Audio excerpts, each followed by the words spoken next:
নেমন্তন্ন পেতে কার না ভালো লাগে, নেমন্তন্ন খেতেও ভালো লাগে। তবে যখন কোনো নেমন্তন্ন আমরা পাই তখন মনে মনে একটা ছোকে নিই যে এই নেমন্তন্নটা কেন করা হলো, অর্থাৎ এর পারপাসটা কি। এবং এই পারপাসটা খুব ইম্পর্ট্যান্ট, কারণ এটাই বলে দেয় যে আমরা নেমন্তন্নে যাব কিনা, গেলে কি ধরনের গিফট নিয়ে যাব, কি ধরনের পোশাক আশাক বা সাজগোজ করব, এই সব কিছুই কিন্তু পারপাসটার উপরে ডিপেন্ড করে। প্র্যাকটিক্যালি দেখতে গেলে নেমন্তন্ন কিন্তু অনেক উদ্দেশ্যে হয়। যেমন ধরো, আন্তরিকভাবে নেমন্তন্ন করা হয়।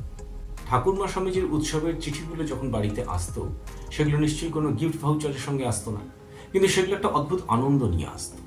উৎসব আনন্দের কথা তো বাদই দিলাম, উপরি পাওনা ছিল প্রসাদের খিচুড়ি। সমাজের সমস্ত শ্রেণীর মানুষ একই সারিতে বসে একই সঙ্গে একই রকম প্রসাদ পাচ্ছে। সেখানে কোনো সাংবিধানিক সমতা নেই, আছে আন্তরিক সমতা। আর এক রকম অকেশন বা নেমন্তন্ন যাই বলুন, সেটা হয় পয়সা দেখাতে। আপনাদের মনে আছে কিনা জানি না, আজ থেকে বেশ কয়েক বছর আগে কলকাতাতে একটা খুব হাই প্রোফাইল বিয়ের আয়োজন করা হয়েছিল, এবং সেটা ছিল কোনো এক ইংল্যান্ড প্রবাসী শিল্পপতির ছেলে বা মেয়ের বিয়ের অনুষ্ঠান, এবং ভেনিউ হিসেবে চুজ করা হয়েছিল ভিক্টোরিয়া মেমোরিয়াল হল। সেটাকে নিয়ে অনেক লেখালেখিও হয়েছিল, যেরকম একটা সরকারি ল্যান্ডমার্ককে এরকম কোনো পার্সোনাল পারপাসে ইউজ করা যায় কিনা। কিন্তু সেটা বড় কথা নয়। আসল কথাটা হলো, আপনার আমার ক্ষেত্রে পাড়ার কমিউনিটি হল, আর ওনাদের ক্ষেত্রে ভিক্টোরিয়া মেমোরিয়াল হল। তফাৎটা শুধু পয়সার এবং সেটা দেখানো। আবার অনেক ক্ষেত্রে দেখা যায় যে কোনো অকেশন বা ইনভিটেশন এরকম হচ্ছে, যেটা হয়তো মাসের পর মাস বা বছরের পর বছর ধরে চলছে, এবং সেখানে পৃথিবীর বিভিন্ন প্রান্ত থেকে বড় বড় সেলিব্রিটিরা এসে জড়ো হচ্ছেন। একটা বেশ জাঁকজমকপূর্ণ অনুষ্ঠান। এক্ষেত্রে বুঝতে হবে যে অ্যাকচুয়ালি ওটা কোনো অকেশন না, ওটা একটা বিজনেস ট্রানজাকশন, যাতে প্রচুর টাকা ইনভেস্টেড হয়ে আছে। এবং এই বিজনেস ট্রানজাকশনটা কোন দিকে টার্ন নেবে, এটা তো ভবিষ্যতের ভারতবর্ষই বলবে। কারণ কেউ দিনের পর দিন ধরে ঘরের খেয়ে মনের মোস্তারান না। আর এক রকমের ইনভিটেশন আছে, যেটা সাধারণত ভয় পেয়ে হয়। ধরা যাক, আমার অফিসের বস, আমি আমার অফিসের বসকে পছন্দ করি বা না করি, আমার বাড়িতে যদি একটা বিশেষ অকেশন হয়, তো আমাকে তাকে নেমন্তন্ন করতে হবে। কারণ নেমন্তন্ন করলেই যে তিনি আসবেন এরকম ব্যাপার নেই। তবে যদি তিনি জানতে পারেন যে তাকে নেমন্তন্ন করা হয়নি, এটা আমার চাকরির ক্ষেত্রে অনেক সময় একটু প্রবলেমেটিক হলেও হতে পারে। আবার কিছু ধরনের নেমন্তন্ন আছে যেগুলো করতে হবে বলে মানুষ করে। যেমন ধরুন, আমার প্রতিবেশীকে নেমন্তন্ন করা। একসঙ্গে থাকি, বিপদে আপদে কাজে লাগতে পারে, ঠিক আছে, বাড়িতে একটা অনুষ্ঠান বা একটা কার্ড দিয়ে এসো। কিন্তু ঠাকুরের এই নেমন্তন্নটা এর মধ্যে কোন ক্যাটাগরিতে পড়ে, সেটা আপনারা বিচার করে দেখবেন, এবং অবশ্যই এই ব্যাপারে আপনাদের মতামতটা জানাবেন। আমি পুরো ঘটনাটাকে পার্ট বাই পার্ট আপনাদের সামনে পড়ে যাচ্ছি। উপাসনা হইয়া গেল, ভক্তদের লুচি মিষ্টান্ন আদি খাইবার উদ্যোগ হইতেছে। ব্রাহ্ম ভক্তেরা অধিকাংশই নিচের প্রাঙ্গণে ও বারান্দায় বায়ু সেবন করিতেছেন। রাত 9টা হইল, ঠাকুরের দক্ষিণেশ্বর মন্দিরে ফিরিয়া যাইতে হইবে। গৃহস্বামীরা আহুত সংসারী ভক্তদের লইয়া খাতির করিতে করিতে এত ব্যতিব্যস্ত হইয়াছেন যে ঠাকুরের আর কোনো সংবাদ লইতে পারিতেছেন না। এরকম সমস্যায় কিন্তু অনেককেই পড়তে হয়। ধরা যাক একটা নেমন্তন্নে গেছেন, সেখানে যারা হোস্ট তারা তাদের নিজেদের কাছের লোকেদের নিয়ে এতটাই ব্যস্ত হয়ে থাকছেন যে অন্যান্য যারা ইনভাইটেড হয়েছেন তারা সেখানে বলা যায় একরকম ইগনোরই হচ্ছেন আর কি। কথামৃতকার লিখছেন, শ্রীরামকৃষ্ণ রাখাল প্রভৃতির প্রতি বলছেন, কিরে কেউ ডাকে না যে রে। রাখাল সক্রোধে, মানে রেগে গেছেন আর কি, মহাশয় চলে আসুন, দক্ষিণেশ্বরে যাই। ঠাকুর এবার হেসে বলছেন, আরে রোষ, গাড়ি ভাড়া 3 টাকা দুবানা কে দেবে? রোগ করলেই হয় না, পয়সা নাই আবার ফাঁকা রোগ, এত রাত্রে খাই কোথা? প্র্যাকটিক্যালি বিচার করতে গেলে ব্যাপারটা কিরকম প্যাথেটিক সিচুয়েশন দেখুন। এরকম অবস্থায় যদি কেউ পড়ে, যার কোথাও যাওয়ারও উপায় নেই, অন্য কোথায় খাওয়ারও উপায় নেই, এবার অবস্থা দেখুন। অনেকক্ষণ পরে শোনা গেল পাতা হইয়াছে। সব ভক্তদের এককালে আহ্বান করা হইল। সেই ভিড়ে ঠাকুর রাখাল প্রভৃতির সঙ্গে দ্বিতলায় জলযোগ করিতে চলিলেন। ভিড়েতে বসিবার জায়গা পাওয়া যাইতেছে না। অনেক কষ্টে ঠাকুরকে একধারে বসানো হইল। অর্থাৎ বলতে খারাপ লাগছে, বাট এটা একটা নেমন্তন্ন বাড়ির ধরন নাকি একটা কাঙালি ভোজন ভগবান জানে। এবার ঠাকুর তো গিয়ে কোনো মতে বসলেন। এবার কিরকম অবস্থা দেখুন। স্থানটি অপরিষ্কার। একজন রন্ধনী ব্রাহ্মণী তরকারি পরিবেশন করিল। ঠাকুরের তরকারি খাইতে প্রবৃত্তি হইল না। তিনি নুন টাকনা দিয়া লুচি খাইলেন ও কিঞ্চিত মিষ্টান্ন গ্রহণ করিলেন। এর মূলত দুটো কারণ হতে পারে।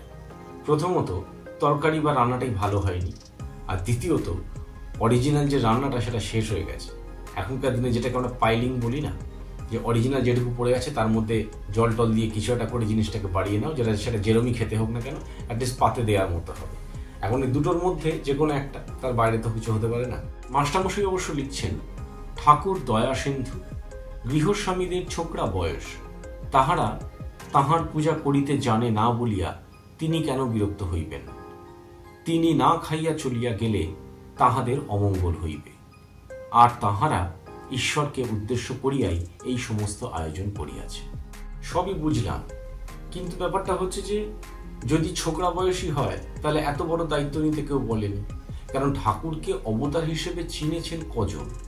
নিশ্চয়ই ওই যারা গৃহস্বামী তারা আলাদা করে ঠাকুরকে বিশেষ অবতার বলে চেনেননি, ছেলে তার ট্রিটমেন্ট অন্য রকমের হতো।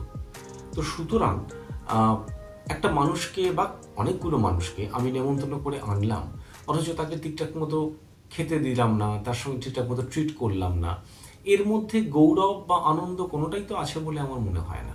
লাস্টলি যে ঘটনাটা বলবো, that is the most pathetic, অন্তত আমার কাছে তাই মনে হয়েছে। আমি জানি না আপনাদের কাছে কিরকম লাগবে। কথামৃতকার লিখছেন, ঠাকুর গাড়ি ভাড়া সম্বন্ধে ভক্তদের কাছে আনন্দ করিতে করিতে গল্প করিয়াছিলেন। ঠাকুর আনন্দ করছেন ঠিকই, কিন্তু ঘটনাটা কিরকম প্যাথেটিক দেখুন। গাড়ি ভাড়া চাইতে গেল, তা প্রথমে হাঁকিয়ে দিলে, হাঁকিয়ে মানে তাড়িয়ে দিল। তারপর অনেক কষ্টে 3 টাকা পাওয়া গেল, 2 আনা আর দিলে না, বলে ওইতেই হবে। ভাবুন, মানে ঘটনাটা পড়ে আমি কিভাবে রিয়াক্ট করবো ঠিক বুঝে উঠতে পারছিল না। আজকের যুগে যদি হয় এটা এরকম হতো, তাহলে একটা অদ্ভুত মানসিকতার লোক বলতো এদেরকে, আদারওয়াইজ খুব কমন সেন্সের অভাব বলতো।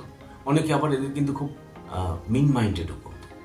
একটা মানুষ, তাকে তুমি ইনভাইট করে এনেছো, সে ইচ্ছে করে তোমার বাড়িতে আসেনি, এবং তাকে আনলে তাকে তার খোরপোশটা মানে তাকে তার গাড়ি ভাড়াটা দিতে হবে, তিনি যাবেন, তার ব্যবস্থা তোমাকে করতে হবে। এই কমন সেন্সটা তোমার রাখা উচিত। আর সবচেয়ে বড় কথা, একটা মানুষ যখন হাঁকিয়ে দেওয়ার পরও ভাড়া চাইছে কোনো মানুষ, তখন সে বুঝতে হবে সে অসহায়। অসহায় বলতে তার কাছে গাড়ি ভাড়া নেই, তাহলে আমার ভদ্রতাবশত আমি তো তাকে টাকাটা দেবো যাতে সে ফিরে যেতে পারে।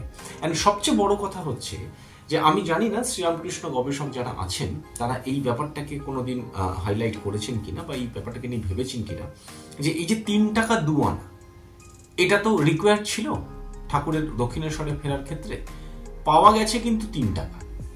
এই 3 টাকাতে ঠাকুর পুরো রাস্তাটা যেতে পেরেছেন কিনা, ইট ইজ আ কোয়েশ্চেন। যদি না পারেন, তাহলে বাকি রাস্তাটা কি তিনি হেঁটে গেছিলেন, নাকি অন্য কারোর থেকে টাকা ধার করেছিলেন, নাকি দারোয়ান তাকে নিজে ইচ্ছে করে ছেড়ে দিয়েছিল যে আমার ঠিক আছে 2 পয়সার দরকার নেই বাবা, 2 আনার দরকার নেই, আমি ছেড়ে দেবো? এই ঘটনাটা আমার এখনো জানার ইচ্ছে আছে। শ্রীরামকৃষ্ণ গবেষকদের কাছে এটা আমার একটা অনুরোধ বলা যেতে পারে, যে এই ব্যাপারটায় যদি তারা কেউ আলোকপাত করতে পারেন একটু ভালো লাগবে। আসলে কারোর হয়তো মনে হতেই পারে যে আমি কোন ঘটনার সঙ্গে কোন ঘটনাকে তুলনা করছি। এটা একটা দৈব নির্দিষ্ট ঘটনা, এখানে ভগবান স্বয়ং লীলা করছেন, তিনি ভক্তদের এটা বোঝাচ্ছেন যে তিনি অহৈতুকী কৃপা সিন্ধু ইত্যাদি ইত্যাদি। সেটা তো আছে, এটা একটা দিক, কিন্তু এটাও মনে রাখতে হবে যে ঘটনাটা কিন্তু কারোর স্বপ্ন লোকে বা কল্প লোকে ঘটছে না, ঘটনাটা ঘটছে বাস্তবে আমাদের এই কলকাতা শহর বা তার আশেপাশে কোনো জায়গায়। ফলে এই ধরনের ঘটনার একটা মডেল অফ দ্য স্টোরি থাকে। এই মডেল অফ দ্য স্টোরিটা হলো, আমার মতে আমি ততটাই বেল্ট বাঁধবো যতটা আমার কোমর। বাট আমার মনে হয় যে যদি আমি কাউকে ইনভাইট করি, তাহলে আমি আমার সমস্ত দিকটাকে বুঝে ইনভাইট করব, তাতে আমারও সম্মানটা বাঁচবে, যারা ইনভাইটেড হচ্ছেন তাদেরও সম্মানটা রক্ষা হবে। আজ এ পর্যন্তই, সবাই ভালো থাকবেন, পরের পর আবার দেখা হবে। নমস্কার।